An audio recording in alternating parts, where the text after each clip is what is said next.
हम लोगों ने पिछले वीडियो में देखा था, वीडियो नंबर 1 में, जिसमें आप सभी का अच्छा खासा मुझे प्यार मिला और ऐसे ही आप लोग और वीडियोस में प्यार बनाते रहें, जिससे आपकी पढ़ाई और मेरी दोनों का काम होते रहे। अब हम लोग आगे के वीडियो में देख रहे हैं डिटर्मिनेंट्स ऑफ डिमांड। हम लोगों ने बेसिकली देखा था डिटर्मिनेंट्स क्या होते हैं। डिटर्मिनेंट्स मतलब होता है फैक्टर्स जो कि अफेक्ट करेंगे डिमांड को। हमने डिमांड देखा था झकला पगला और सुपर पगला का। दो हमारे लोग थे, एक था झकला पगला और दूसरा था सुपर पगला। तो इंडिविजुअल इंसान की जो डिमांड थी वो कैसे अफेक्ट होती है, किन किन चीजों से डिमांड अफेक्ट होती है, तो जिन जिन चीजों से डिमांड अफेक्ट होती है उसी को बोलते हैं डिटर्मिनेंट्स या factors which affect individual demand. अभी मार्केट डिमांड के बारे में हम लोग बाद में देखेंगे, पहले देख रहे हैं किसके बारे में, इंडिविजुअल डिमांड के बारे में। झकला पगला या फिर सुपर पगला, या दोनों में से कोई एक भी बात कर सकते हैं, दोनों ही पगले हैं। तो इन लोगों के डिमांड के बारे में अब हम बात करते हैं। देखो 4 फैक्टर होता है, price of the commodity x, price of the related goods, income of the consumer और taste and preference of the consumer. ये 4 क्या है, डिटर्मिनेंट्स है। क्या है, डिटर्मिनेंट्स है या फैक्टर्स हैं और factors which affect individual demand. अब हम लोग पहले बात करते हैं किसके बारे में, हम लोग पहले बात करते हैं price of the commodity x के बारे में। जैसा कि हम लोगों ने प्राइस के साथ में रिलेशनशिप देखा कि प्राइस जब बढ़ती है तो क्वांटिटी डिमांड क्या हो जाती है, कंज्यूमर की ऑफ अ कमोडिटी एक्स कम हो जाती है। प्राइस के बढ़ने पे वो सामान क्या करना शुरू कर देता है, कम खरीदना शुरू कर देता है। और जब उसकी प्राइस कम हो जाती है तो वो क्वांटिटी डिमांड, सिर्फ डिमांड नहीं, अच्छा ये पी एक्स मतलब क्या होता है, price of the commodity x.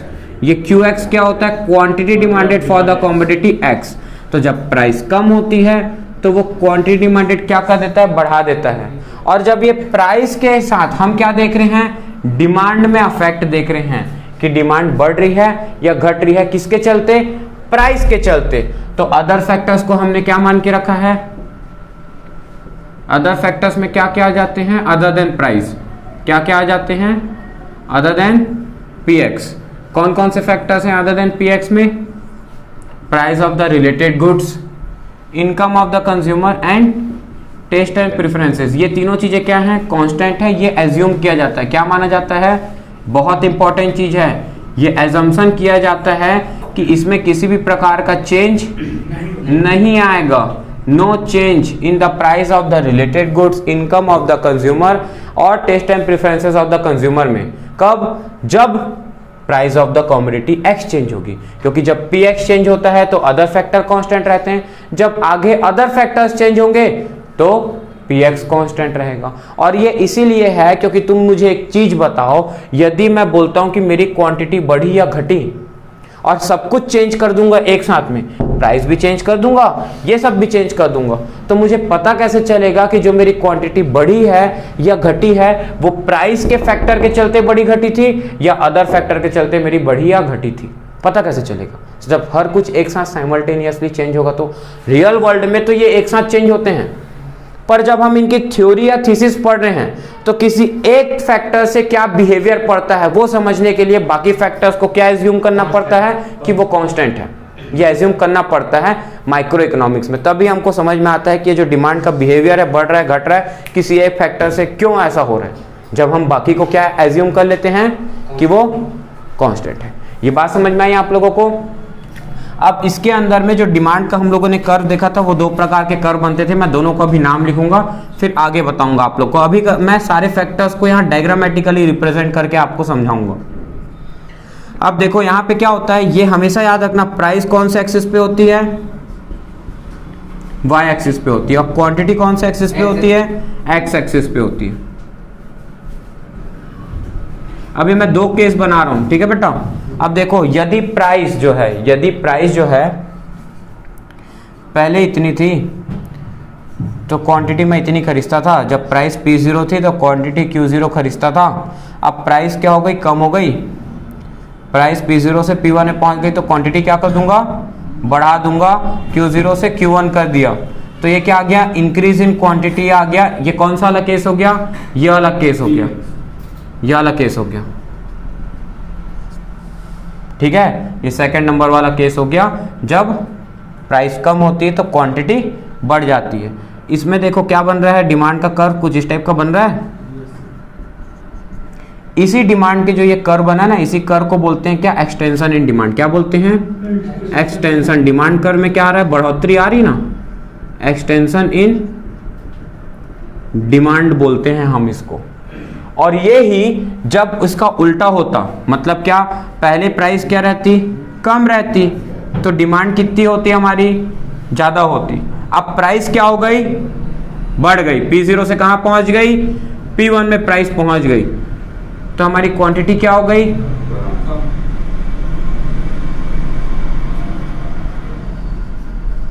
तो क्वांटिटी क्या हो गई, कम हो गई।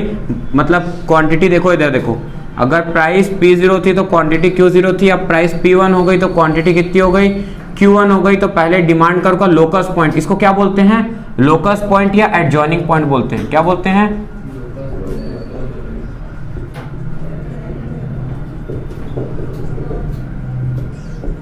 लोकस पॉइंट या एडजॉइनिंग पॉइंट भी बोलते हैं। अब इस लोकस पॉइंट को देखो, यहां डिमांड कर्व कैसा जा रहा है, अपवर्ड जा रहा है, ऊपर की तरफ जा रहा है। ये हमारा डिमांड का कर्व बन गया। अच्छा, मैं यहाँ डैश डैश बना रहा हूँ, आप एक स्ट्रेट लाइन भी बना सकते हैं डिमांड के कर्व को सीधा ऐसा, ठीक है। तो ये क्या बन गया, डिमांड कर्व। इस डिमांड कर्व को हम क्या बोलेंगे, डिमांड कर्व में क्या हो रहा है, कॉन्ट्रैक्शन आ रहा है। क्या आ रहा है, कॉन्ट्रैक्शन इन डिमांड कर्व। ये डिमांड का कर्व है ना, the graphical representation of the demand schedule is known as demand curve. Demand schedule मतलब टेबल, उसी टेबल को जब डायग्राम में प्लॉट कर देते हैं तो उसको क्या बोलते हैं, डिमांड का कर्व बोलते हैं। तो जब प्राइस कम होती, क्वांटिटी बढ़ती है, तो वो क्या है, एक्सटेंशन है। और जब प्राइस बढ़ जाती है, क्वांटिटी कम हो जाती है, तो वो कॉन्ट्रैक्शन है डिमांड के कर्व में।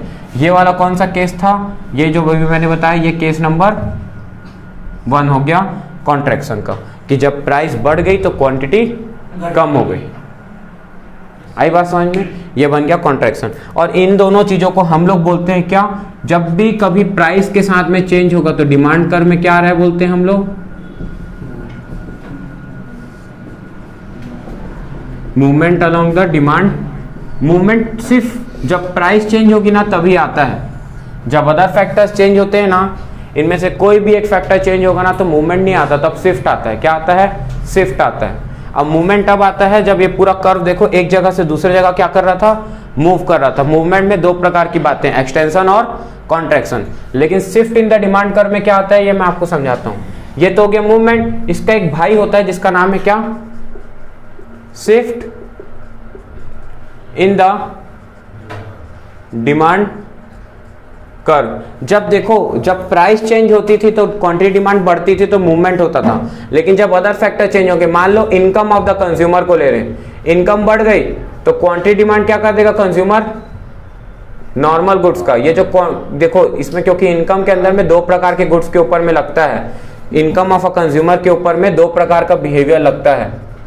इनकम ऑफ अ कंज्यूमर के ऊपर में दो प्रकार के गुड्स होते हैं, ठीक है। इनकम ऑफ अ कंज्यूमर को हम लोग क्या बोलते हैं, आई नाम से रिप्रेजेंट करते हैं। अब इसमें लगता है पहला केस नॉर्मल गुड्स के साथ में, आप लोग के डिटरमिनेंट्स के अंदर में दिया भी हुआ है in case of normal goods, और दूसरा लिखा होगा वहां पे इंफीरियर गुड्स। क्या लिखा होगा, इंफीरियर गुड्स। अब नॉर्मल गुड्स के साथ में क्या होता है ये मैं आपको यहाँ पे समझा रहा हूँ। ये जो एक्स लिया है मैंने, ये कैसे गुड्स हैं, कैसी कमोडिटी है, नॉर्मल गुड्स हैं। कि नॉर्मल गुड्स के साथ में कैसा होता है, इंफीरियर मतलब खराब क्वालिटी का सामान। मैं लिख भी देता हूं बगल में, इंफीरियर मतलब होता है खराब क्वालिटी के सामान, ठीक है। लो क्वालिटी के जो गुड्स होते हैं इंफीरियर गुड्स। अब मुझे बताओ, इनकम बढ़ेगी तो डिमांड क्या कर दोगे आप, बढ़ा दोगे। भाई आपके जेब में पैसा बढ़ गया है तो आप नॉर्मल गुड्स की डिमांड क्या कर दोगे, बढ़ा दोगे। पहले आपकी इनकम थी 100 रुपए तो आप 1 किलो एप्पल लेते थे, अब आपकी इनकम 1000 रुपए हो गई तो आप 10 किलो एप्पल लोगे। या हो सकता है 6 किलो लोगे, 5 किलो लोगे, पर 1 किलो से तो ज्यादा लोगे ना बेटा। तो इनकम के बढ़ने पे आप quantity demand for the normal goods क्या कर देते हो, बढ़ा देते हो। और इनकम के घट जाने पे क्वांटिटी डिमांड भी घटा देते हो। अच्छा देखो यहाँ पे रिलेशन कैसा हो गया, ये बढ़ रहा है तो ये भी बढ़ रहा है, ये घट रहा है तो ये भी घट रहा है, तो यहाँ पे कैसा रिलेशन हो गया, डायरेक्ट एंड पॉजिटिव रिलेशनशिप हो गया बिटवीन किसके किसके बीच में, income of a consumer and quantity demanded of a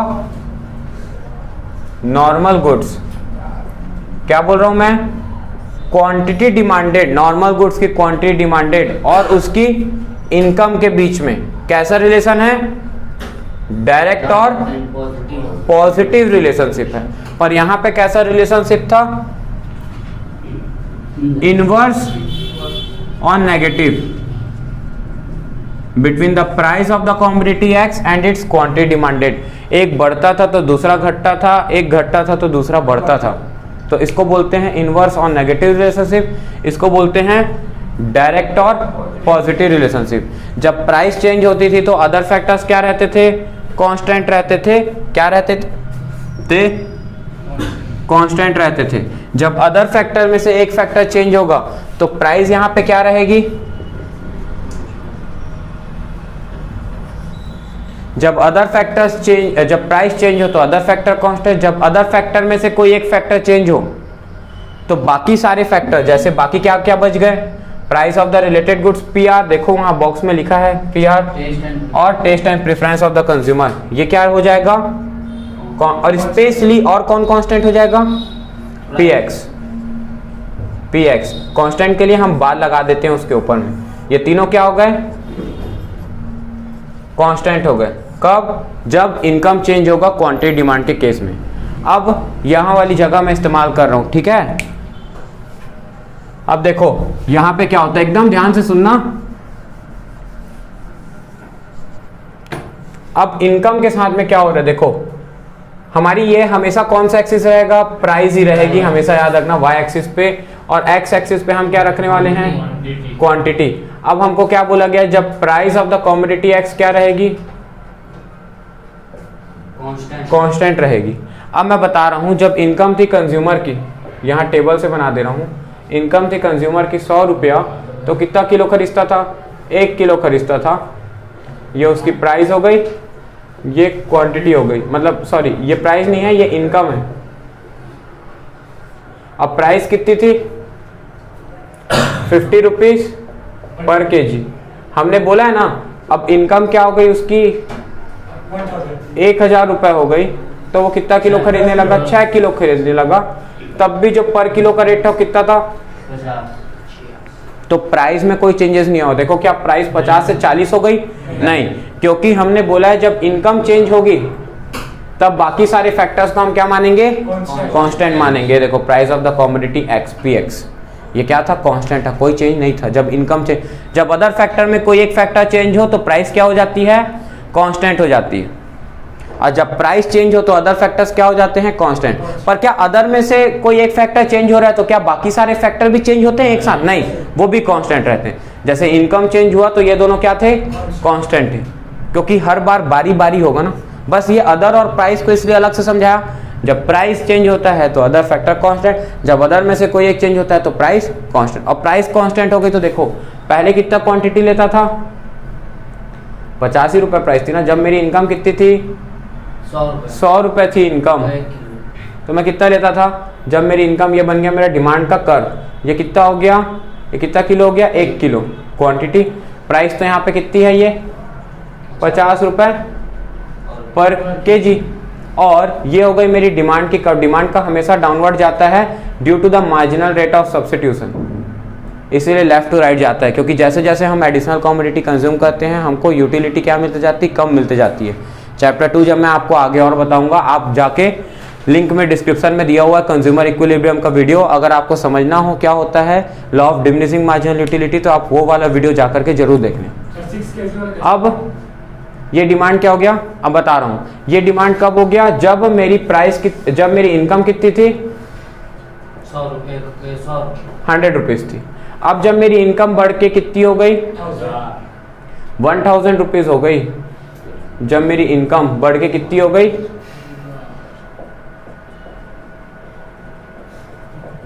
1000 rupees हो गई, तो जो मेरी डिमांड है वो क्या हो गई, आगे बढ़ गई, कितना किलो हो गया, 6 किलो लेने लगा मैं, क्वांटिटी डिमांडेड मेरी इंक्रीज हो गई।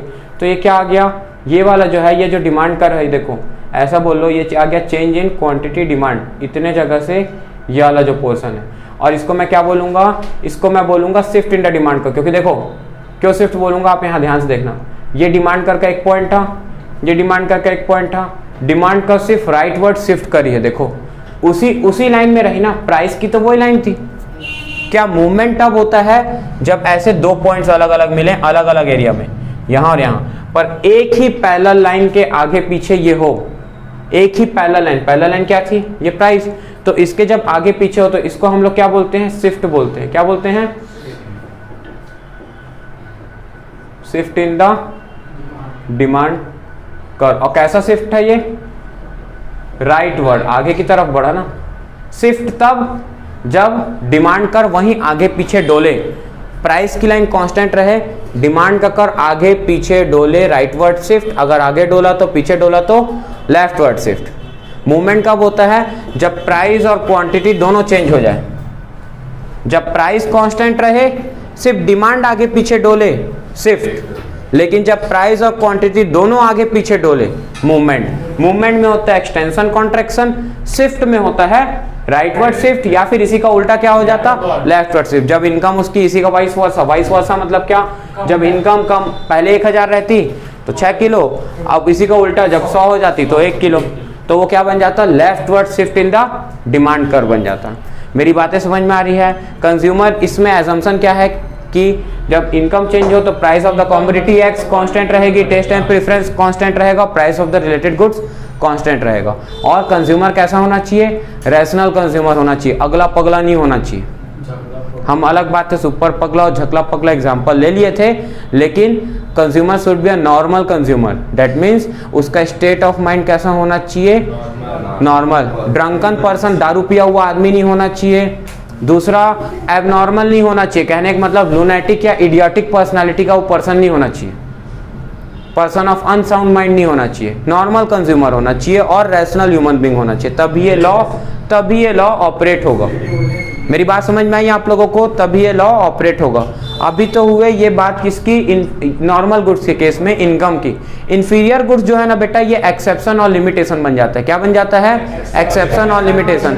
अभी बोलूंगा ना तो तुम्हारी बुद्धि घूमेगी, इसलिए इंफीरियर गुड्स के बारे में मैं तुम लोगों को बोलूंगा जब मैं बताऊंगा limitation of law of demand. क्या बताऊंगा, limitation of law of demand. तो आप बोलेंगे सर आपने तो अभी, या भैया आपने तो अभी डिमांड के लॉ ऑफ डिमांड ही नहीं बताया, और लिमिटेशन कैसे। तो देखो बेटा, जो अभी आप लोग सीखे हो ना, क्या प्राइस के साथ क्या चेंजेस होता है और इनकम के साथ क्या चेंजेस होता है। इनकम के साथ क्वांटिटी डिमांड का क्या बिहेवियर रहता है, डायरेक्ट और positive relationship, direct and positive relationship between the price and between the income and the quantity demanded. Income और क्वांटिटी डिमांड के बीच में रिलेशनशिप कैसा होता है, डायरेक्ट और पॉजिटिव रिलेशनशिप होता है।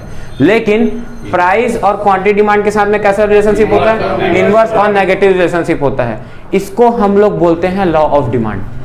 तो what is law of demand? Law of demand states that as when the price increases, its quantity decreases, and when the price decreases, its quantity increases. There is a inverse relationship between the price of the commodity X and its quantity demanded. Such a law in a normal goods states as law of demand. यही है law of demand, यही है law of demand. आई बात समझ में कि जब price कम होगी क्वांटिटी बढ़ेगी, प्राइस बढ़ जाएगी क्वांटिटी कम हो जाएगी। नॉर्मल कंज्यूमर एजम्पशंस तो रहेंगे वहां पे।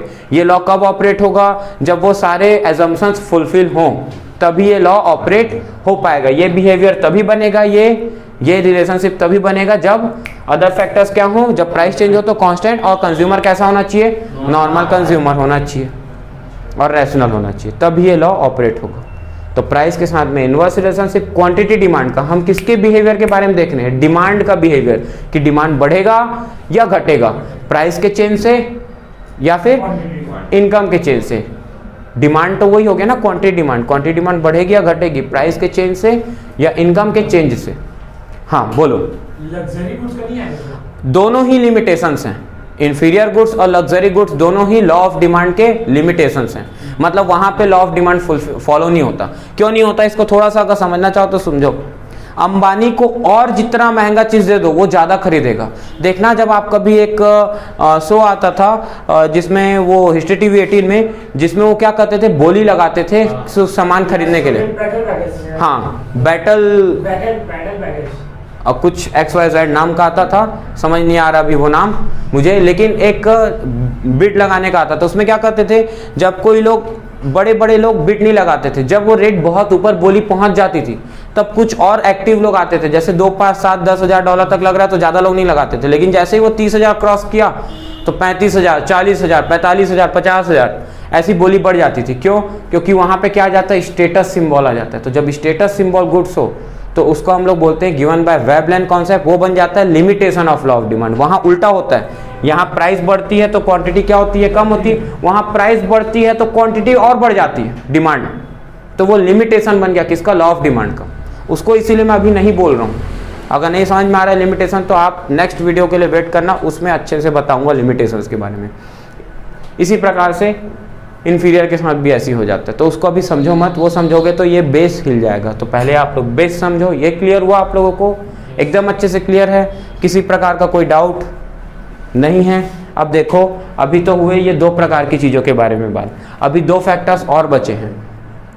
अब मैं एक फैक्टर को तो ऐसी मौखिक बता देता हूँ, वो क्या है, जब टेस्ट एंड प्रेफरेंस कंज्यूमर का बढ़ेगा डिमांड बढ़ेगी, जब टेस्ट एंड प्रेफरेंस कंज्यूमर का उस सामान पे कम हो जाएगा डिमांड, तो there is a direct and positive relationship between the taste and preference of the consumer and its quantity demanded. जब उसका टेस्ट एंड प्रेफरेंस बढ़ेगा तो क्वांटिटी डिमांड बढ़ा देगा। जैसे कि अचानक से योगेश को गुपचुप खाने का मन करने लगा तो उसका डिमांड क्या कर देगा, बढ़ा देगा। अचानक से उसका मन अब खत्म हो गया, नहीं कर रहा है, मन कम कर रहा है, तो वो डिमांड क्या कर देगा, कम कर देगा। तो टेस्ट एंड प्रेफरेंस अगर बढ़ गया तो डिमांड क्या हो जाएगी, और जब टेस्ट एंड प्रेफरेंस कम हो गया तो डिमांड कम हो जाएगी। तो यहाँ भी डायरेक्ट और पॉजिटिव। और जब टेस्ट एंड प्रेफरेंस चेंज होगा तो उसी प्रकार से price of the related goods, price of the commodity x और इनकम ऑफ द कंज्यूमर, तीनों क्या माना जाएगा, कांस्टेंट माना जाएगा। और जब प्राइस कांस्टेंट, इधर सुन, जब प्राइस कांस्टेंट रहेगा और टेस्ट एंड प्रेफरेंस बढ़ गया तो क्या आ जाएगा, शिफ्ट हो जाएगा, राइट वर्ड शिफ्ट हो जाएगा इन द डिमांड कर्व। क्यों? टेस्ट से भी मतलब होगा, क्योंकि टेस्ट एंड प्रेफरेंस बढ़ गया ना, तो पहले डिमांड कितना करता था तू, 1 किलो, अब तेरा टेस्ट एंड प्रेफरेंस बढ़ गया तो डिमांड क्या कर देगा, बढ़ा देगा कि नहीं बढ़ा देगा। तो जब तेरा टेस्ट एंड प्रेफरेंस बढ़ गया तो तेरी क्वांटिटी में क्या आ जाएगा, राइट वर्ड शिफ्ट आ जाएगा in the demand curve due to increase in the taste and preference of the consumer. लेकिन राइट वर्ड शिफ्ट आएगा, एक्सटेंशन नहीं, क्योंकि प्राइस क्या रहेगी, कांस्टेंट रहेगी। जब टेस्ट एंड प्रेफरेंस एक अदर फैक्टर है, अदर फैक्टर चेंज होता है तो प्राइस क्या रहती है, कांस्टेंट। और मैंने बोला ना, जब प्राइस कांस्टेंट रहे और डिमांड कर आगे पीछे हो उसी लाइन पे, तो क्या होता है, शिफ्ट होता है। और टेस्ट और उस पे एक्सटेंशन कैसे बनेगा? एक्सटेंशन तो सिर्फ एक ही चीज से होगा और कॉन्ट्रैक्शन एक ही चीज से होगा, जब प्राइस चेंज हो। Price of the commodity x, वो भी price of the related goods नहीं, price of the commodity x, उसी कमोडिटी की जिसकी क्वांटिटी है उसी का प्राइस चेंज होगा तभी बस होगा मूवमेंट। क्योंकि देखना, प्राइस के चेंज से दोनों चेंज हो रहा है ना, तो जब दोनों चेंज हो तब एक्सटेंशन या कॉन्ट्रैक्शन। जब कोई एक चेंज हो दूसरा कांस्टेंट रहे, जैसे प्राइस, यहाँ क्वांटिटी चेंज हो रही थी पर प्राइस क्या है, कांस्टेंट है, तो यहाँ पे क्या हो रहा है, शिफ्ट, राइट वर्ड शिफ्ट या लेफ्ट वर्ड शिफ्ट। हाँ, यहाँ एक्सटेंशन और कॉन्ट्रैक्शन, इसको मूवमेंट बोलते हैं डिमांड कर्व में। मूवमेंट तब होता है जब दोनों चेंज हो, प्राइस और क्वांटिटी। पर शिफ्ट कब होता है, जब प्राइस कांस्टेंट रहे, क्वांटिटी बढ़े। बस जिस क्वांटिटी चेंज होती है तो शिफ्ट, जब दोनों चेंज होते हैं तो मूवमेंट। आई बात समझ में? मूवमेंट कब आता है, जब प्राइस चेंज हो। शिफ्ट कब आता है, जब सिर्फ क्वांटिटी आगे पीछे हो, अदर फैक्टर्स के चलते। अदर फैक्टर्स के चलते मतलब ये 3 फैक्टर्स के चलते क्या आता है, शिफ्ट। और प्राइस के चेंज के चलते क्या आता है, मूवमेंट। देखो ना, तुम खुद देखो, टेस्ट एंड प्रेफरेंस के साथ क्या हुआ, यही हुआ। इनकम ऑफ द कंज्यूमर के साथ क्या हुआ, यही हुआ, शिफ्ट। अब बच गया क्या, price of the related goods. अब price of the related goods मैं आप लोगों को बताता हूं, इतना क्लियर हुआ, हटा दूं इसको, मैं दिमाग में सेट है ये? हाँ बोलो।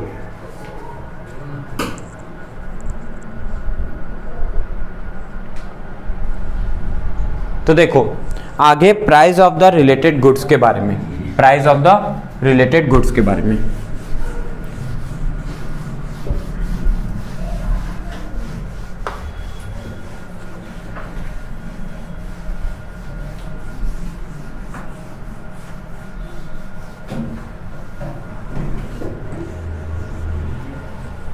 अब price of the related goods क्या होता है?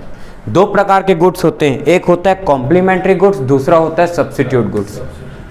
मैं बोल रहा हूं P और R, ये P refer for price of the R refer for related goods. ये रिलेटेड गुड्स दो प्रकार के होते हैं, पहले का नाम है कॉम्प्लीमेंट्री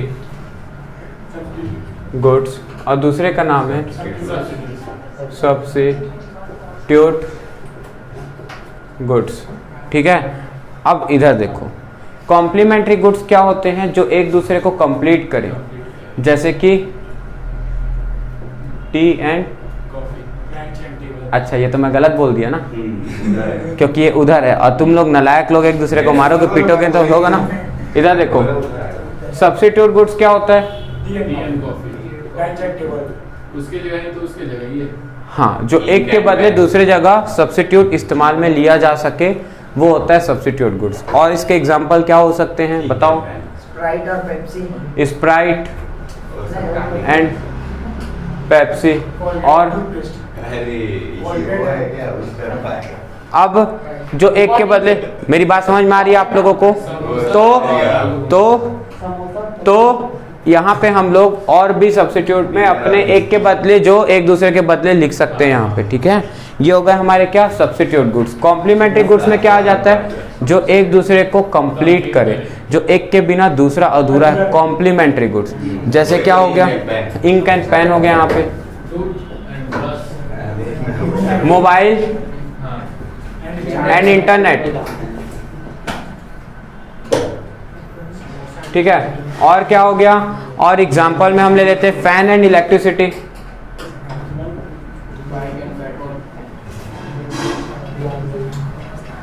बाइक एंड पेट्रोल।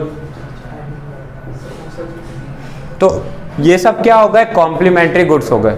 तुम लोग अब ध्यान से सुन नहीं रहे हो। अब यहां देखो क्या है, कॉम्प्लीमेंट्री गुड्स भी क्या है, रिलेटेड गुड्स है। अब कॉम्प्लीमेंट्री गुड्स में क्या होता है, अगर आप प्राइस ले लेते हो, किसकी? Price of the related goods बोला है ना, मतलब price of the related goods के चलते, अभी मैं बात कर रहा हूं पहले किसकी, कॉम्प्लीमेंट्री गुड्स की, और क्वांटिटी डिमांडेड किसकी बात कर रहा हूं, ऑफ द कमोडिटी एक्स। इसको दो एग्जांपल से ले लेते हैं, मान लो बाइक एंड पेट्रोल। इसका एग्जांपल ले लेते हैं हम क्या, बाइक और पेट्रोल। यहाँ हम मान लेते हैं price of the petrol, price of the related goods में हम क्या मान लेते हैं, पेट्रोल को मान लेते हैं, और quantity demanded for the bike देख लेते हैं। ठीक है, अब बताओ जब प्राइस थी किसकी, पेट्रोल की, जब पेट्रोल की प्राइस थी 70 रुपये लीटर, तो आप कितनी बाइक खरीदना पसंद करते थे? आप बोलते थे एक काम करो, 2 बाइक खरीद लेते हैं, क्योंकि एक मेरी बाइक रहेगी, एक घर में पापा की बाइक रहेगी, हम दोनों के पास में बाइक होनी चाहिए। एक एक अपनी अपनी बाइक में जाएंगे, मुझे स्कूल जाना है, मुझे कोचिंग जाना है, और पापा को ऑफिस जाना है, तो 2 बाइक रख लेते हैं। लेकिन जब पेट्रोल का रेट जो है वो हो गया 100 रुपये और आसमान छूने लगा पर लीटर पे, तब आप क्या बोलते हो, बाइक क्या करो, कम कर दो, कम खरीदने लगो। पर क्या बाइक का रेट चेंज हुआ? नहीं, क्योंकि price of the commodity x, देखो जिसकी क्वांटिटी थी वो क्या था, बाइक था, तो यहाँ price of the commodity x भी क्या रहेगा, बाइक रहेगा। तो बाइक की प्राइस पहले भी 70,000 रुपये थी पर बाइक, अभी भी वही है, अभी भी वही है, क्योंकि price of the commodity x that is bike नहीं चेंज हो रही है। हमारे बिना price of the commodity x के चेंज हुए, उसकी क्वांटिटी क्या हो जा रही है, कम हो जा रही है, क्योंकि रिलेटेड गुड्स की प्राइस बढ़ गई। तो एक रिलेटेड गुड्स भी दूसरे रिलेटेड गुड्स को कॉम्प्लीमेंट्री गुड्स में फर्क देता है, क्या फर्क दिया, जब price of the related goods क्या हो गया, बढ़ गया, तो quantity demand for the commodity x क्या हो गया, घट गया। क्वांटिटी कम हो गई जब रिलेटेड गुड्स की प्राइस बढ़ गई। तो यहाँ पे रिलेशनशिप कैसा हुआ between the price of the related goods and quantity demanded के बीच में रिलेशनशिप कैसा हुआ, इनवर्स और negative relationship between price of the related goods and its quantity demanded of the commodity x. मतलब रिलेटेड गुड्स, और ये किस केस में है, इन केस ऑफ कॉम्प्लीमेंट्री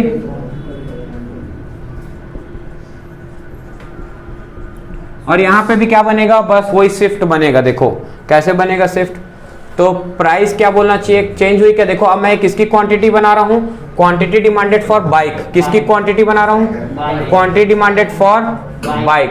अब प्राइस ऑफ द बाइक क्या रही बेटा, दोनों ही केस में आरिफ प्राइस क्या रही, 70,000 रुपया।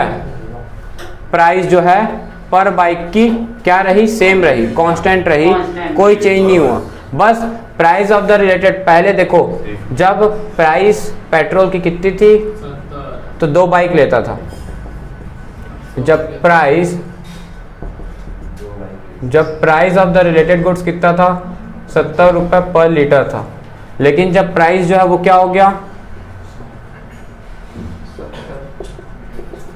100 रुपये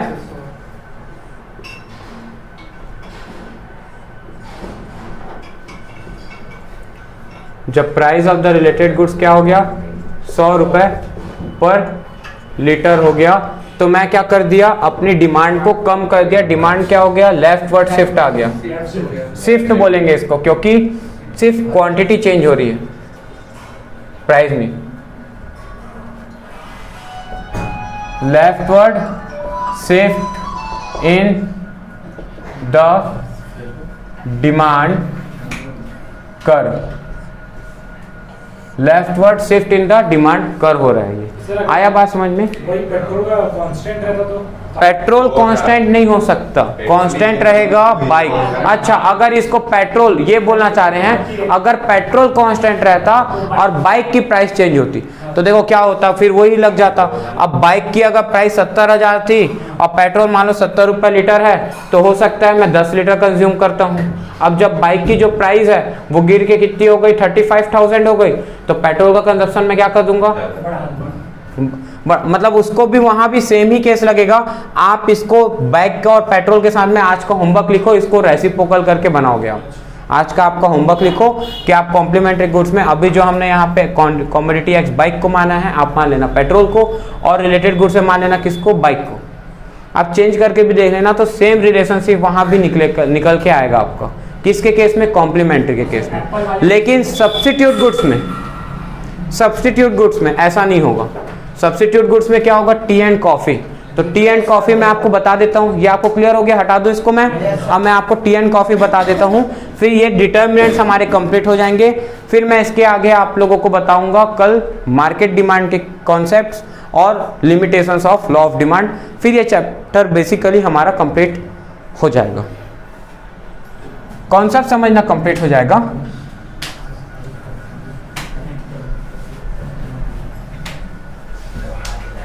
अब देखिए,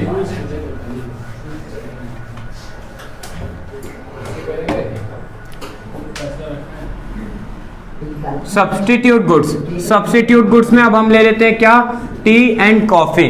तो मैं मान लेता हूं price of the related goods में किसको, price of the related goods में मैं ले लेता हूं टी को, और quantity demanded for the commodity x में ले लेता हूं मैं कॉफी को। मान लो, अच्छा देखो, क्वांटिटी ऑफ कॉफी और price of coffee, price of coffee change नहीं होगी। मान लो कॉफी मिलती 10 रुपए पर कप में, और अभी भी 10 रुपए पर कप रहेगी, क्योंकि price of the coffee change नहीं होगी। क्या चेंज होगी, प्राइस ऑफ टी।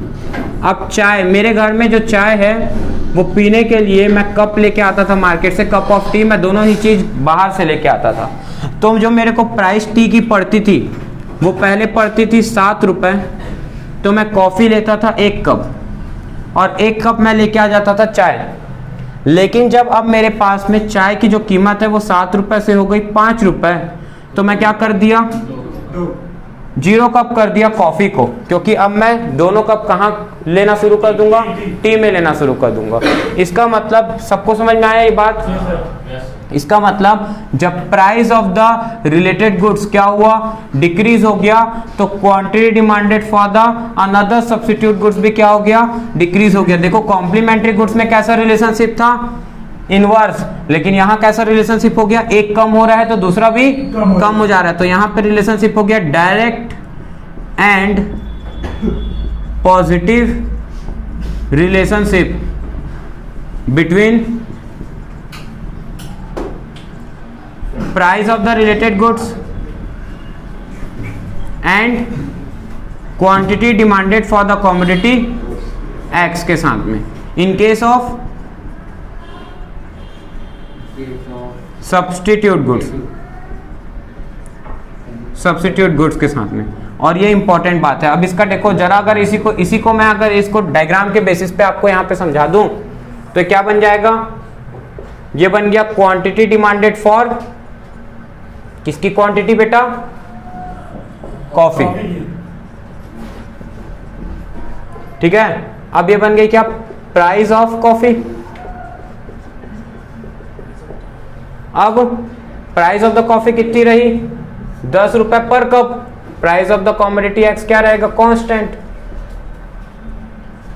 ये कितना हो गया, 10 रुपए पर कप। जब इसकी प्राइस, किसकी, टी की प्राइस कितनी थी,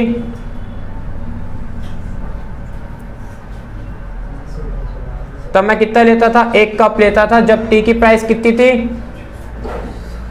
price of the T, related goods क्या है, टी, कितनी थी, 7 रुपए पर कप थी। लेकिन जब प्राइस ऑफ द टी क्या हो गई, डिक्रीज हो गई, तो मेरा डिमांड कर्व कितना बन गया, 0 पे आ गया। देखो क्वांटिटी डिमांड फॉर कॉफी कितना आ गया, 0 आ गया, मतलब ये वाला लाइन बन गया। dx से dx 1 में आ गया, मैं क्वांटिटी डिमांड x से क्वांटिटी डिमांड x 1 में आ गया। जब मेरी प्राइस क्या हो गई, रिलेटेड गुड्स टी की कितनी हो गई, 5 रुपए पर कप हो गई, तब मैं कॉफी लेना बिल्कुल ही बंद कर दिया। तो ये मेरा क्या आ गया, डिमांड कर्व में चेंजेस आ गया, change in the demand curve minus change in the demand curve. इसका मतलब मेरा ये क्या हो गया, लेफ्टवर्ड। इसको मैं क्या बोलूंगा, ऐसे सिंबल बना के लिखूंगा, leftward shift in the demand curve. और एजम्पशंस तो यहां भी लगेंगे। मेरी बात समझ में आई? ये सारा चीज मैं आप लोगों को नॉर्मल गुड्स के ऊपर में बनाया हूं, ये सारा कुछ मैं आप लोगों को नॉर्मल गुड्स के ऊपर में बताया हूं। इसका इंफीरियर गुड्स के साथ में और लग्जरी गुड्स के साथ में क्या रिलेशन रहता है, ये लिमिटेशंस रहेगा, जो मैं आपको आगे के वीडियो में समझाऊंगा। उम्मीद करता हूं आपको वीडियो अच्छा लगा होगा, तो प्लीज चैनल को लाइक, शेयर एंड सब्सक्राइब जरूर करें दोस्तों, क्योंकि मैं आप लोगों के लिए ऐसे वीडियोस और लाते रहूंगा। भारत माता की जय।